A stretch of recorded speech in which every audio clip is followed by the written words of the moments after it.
What's up guys, vegthetic here, and today I wanted to talk about if it fits your macros. So I used this if it fits your macros strategy at the start of my bulk, and I thought it was really good.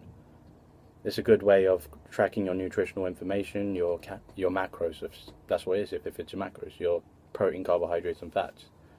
So before you aim at any goal, you should really be setting a target for your diet. How many protein, carbohydrates and fats you want to be hitting every day. And there's great ways of doing this, really. I mean, one of the ways I would do it would be to use an app called MyFitnessPal and barcode scan every product you eat. Because most of the things you eat are packaged in our barcodes. Just scan them in, and it'll just add it to the diet plan. And by the end of the day, it will show you exactly what you've eaten. It's a good idea. Also, if you can't barcode scan it for any reason, you can also just measure it using some scales, type it in, search for it, and then just add it to your plan. One of the main things that needs to be addressed is that it's always good to experiment with your macros, see what works for you. Different macros work for different people. See what it does to your muscle mass and your strength, and then adjust them if it's not improving them that much. But one of the things that really need to be taken into consideration when you follow this if it fits your macro strategy is that you should always know the good and the bad foods, really. So you should always consider the good and bad calories, the good and bad macros.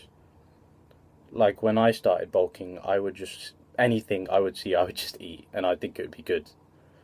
Like literally, I'd just eat as much as I can and just be like, if it fits your macros, chocolate bars, anything, just sugary, whatever, just add it to my plan. Oh, they are my carbohydrates now. You shouldn't do this. You should always note that what you have, needs to be monitored. So like, you should only be having, let's say you should only be having 50 grams of sugars a day. So you should always consider that as well. And those should be good sugars as well, like fruit. You can maybe treat yourself to a chocolate bar every now and then, though, if you want to. Also needs to be considered is a mix of slow release and fast release carbs, which I'll talk about in a video later on. And also saturate and unsaturated fats. You need a balance of all these in your diet, which needs to be considered. So that's really all I wanted to address in this video. Because when I started bulking, I ended up gaining up so much fat because I just ate anything I saw and I thought it'd contribute a lot to my muscle growth, which it didn't contribute a great amount. So that's all I really want to talk about. This is Vegthetics. Peace out.